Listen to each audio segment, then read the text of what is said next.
Media जो है वो प्रियंका गांधी की तरफ था, जो मेरी पर्सनल ऑब्जर्वेशन है, और राहुल गांधी जी की तरफ वो पॉइंट ऑफ अट्रैक्शन नहीं थे। अब फ्रस्ट्रेशन इतनी हो गई है कि वो कोशिश कर रहे हैं कि कहीं ना कहीं कोई चीज़ हमारे हाथ लगे और हम भी सियासी तौर पे जिंदा रहें। कांग्रेस सिर्फ बात करती है।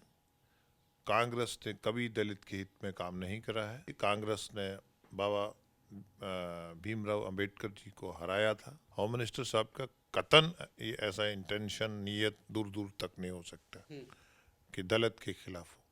वो पूरी बात अपनी कह रहे थे, इन्होंने उसमें से नून का नुक्ता निकालने की कोशिश करी है, लेकिन इसमें ये कामयाब नहीं होंगे, दूर दूर तक कामयाब नहीं होंगे। हमारे 2 लोग इंजर्ड भी हुए और एक हमारी ट्राइबल सांसद को, जो आपने अनकंफर्टेबल कहा है, उनको बुरा लगा और इनको नहीं करना चाहिए था। संसद का शीतकालीन सत्र समाप्त हो गया है, लेकिन इस शीतकालीन सत्र में संसद में कई हाई वोल्टेज ड्रामे हुए। बीते कई दिनों से संसद में एक मुद्दा जो है काफी गर्म है। वो मुद्दा है अमित शाह का संबोधन।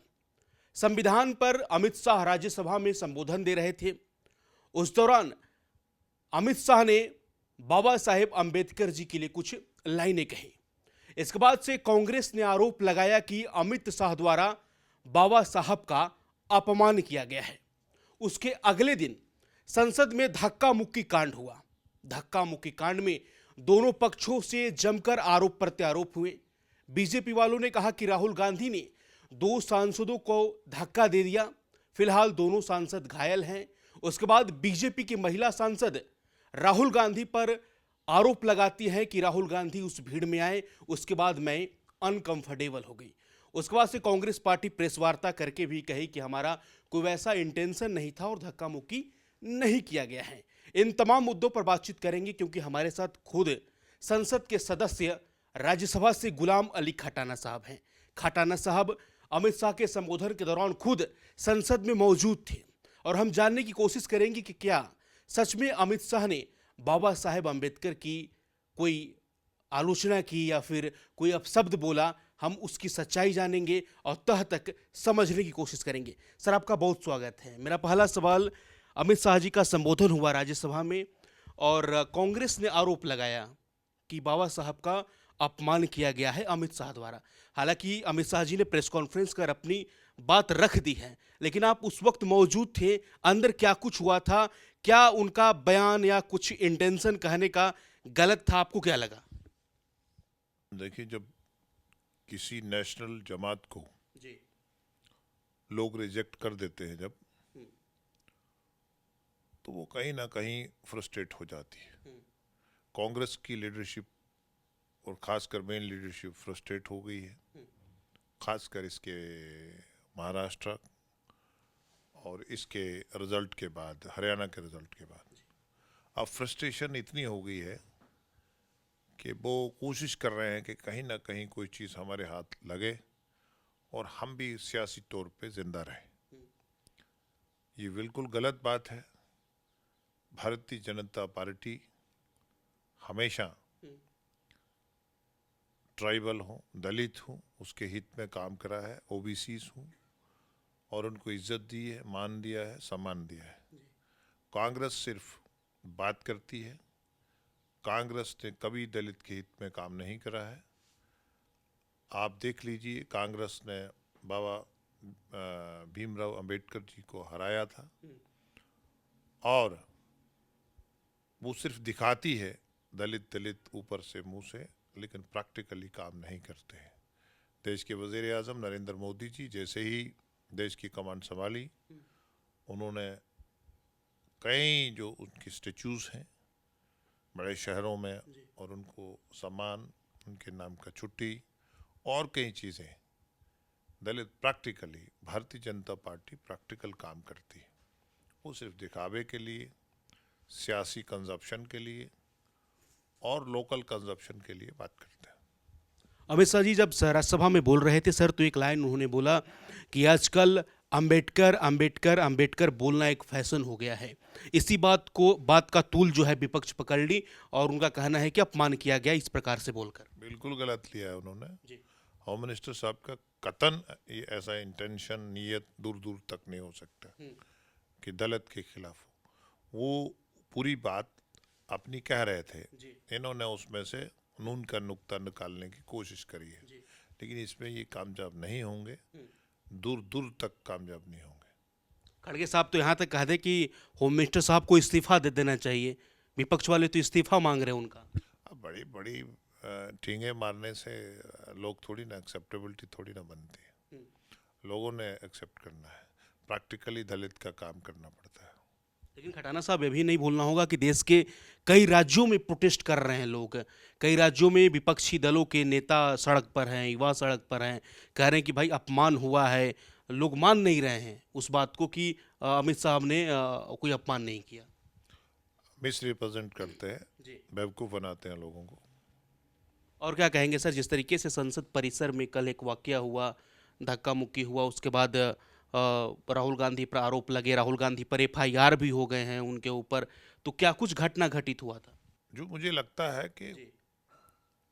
मीडिया जो है वो प्रियंका गांधी की तरफ था, जो मेरी पर्सनल ऑब्जर्वेशन है, और राहुल गांधी जी की तरफ वो पॉइंट ऑफ अट्रैक्शन नहीं थे, तो उनको थोड़ा सा ये करना पड़ा, जिससे क्या हुआ कि हमारे दो लोग इंजर्ड भी हुए और एक हमारी ट्राइबल सांसद को, जो आपने अनकंफर्टेबल कहा है, उनको बुरा लगा और इनको नहीं करना चाहिए था। और अब उनका भाई बहन में मीडिया का कंपटीशन है, कौन आगे लीड करेगा पार्टी को, वो तो हम नहीं जानते, वो ही जानते हैं। लेकिन मुझे लगता है कि उन्होंने इसलिए करा ये इस किस्म का कि मीडिया का अट्रैक्शन मेरी तरफ बढ़े। तो क्या आपको भी लगता है कि राहुल गांधी ने धक्का दिया था? बिल्कुल ये गलत है। मीडिया की जो क्लिप्स हैं, जो ये सारी चीज़ें सामने आ रही हैं, ये सरासर गलत है। एक अपोजिशन के नेता को संभल के, आम सियासी जो ज़िंदगी होती है, ये बड़ा संभल के चलना पड़ता है। इसमें इतनी बड़ी पार्टी को, नेशनल पार्टी को वो लीड करते हैं, तो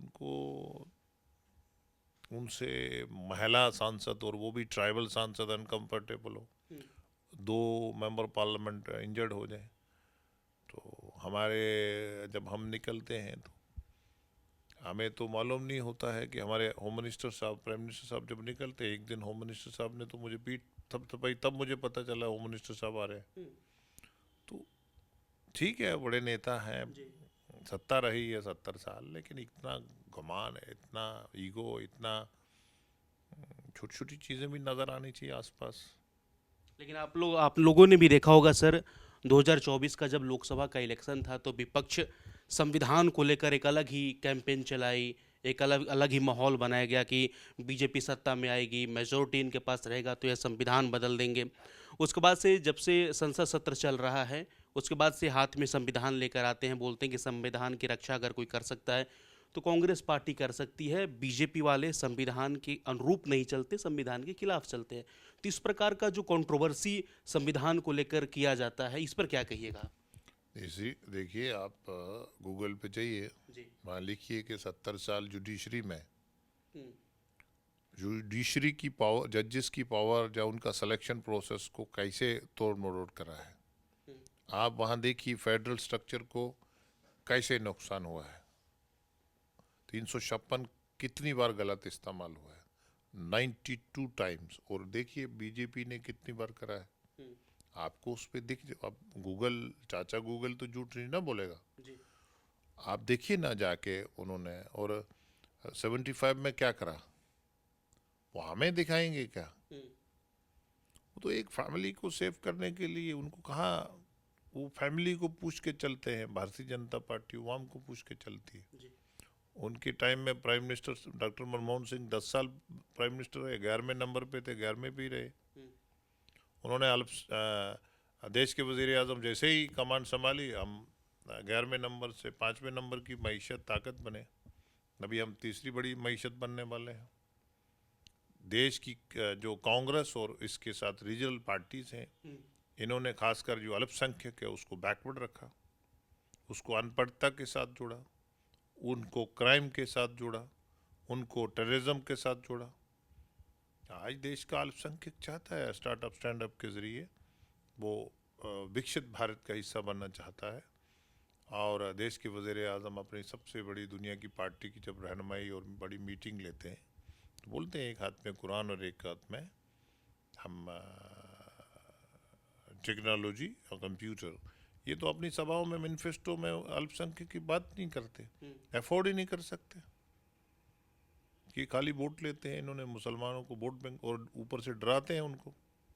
लेकिन जो सर हत्याकांड हुआ संसद परिसर में, इस पर तो कांग्रेस पार्टी कर रही कि बीजेपी के सांसद नौटंकी कर रहे हैं। हालांकि एक सांसद तो आईसीयू में भी चले गए थे, वो तो नौटंकी करार दे रहे हैं, बोल रहे हैं कि मुख्य मुद्दा से भटकाना चाह रहे हैं। अंबेडकर जी का अपमान किया है तो इसको भटकाने के लिए इन्होंने एक नया नौटंकी बना दिया। अडानी पर बहस नहीं करना चाहते। वो तो बहुत कुछ कहते हैं, जहाँ जीत जाते हैं वहाँ कहते हैं ये ठीक है आपका ईवीएम, जहाँ हार जाते हैं कहते हैं ईवीएम में गड़बड़ है। तो वो कुछ भी कह सकते हैं। जब आदमी फ्रस्ट्रेट हो जाए, जब लोग उसको रिजेक्ट कर दें लीडरशिप को, तो वो कुछ भी कह सकते हैं।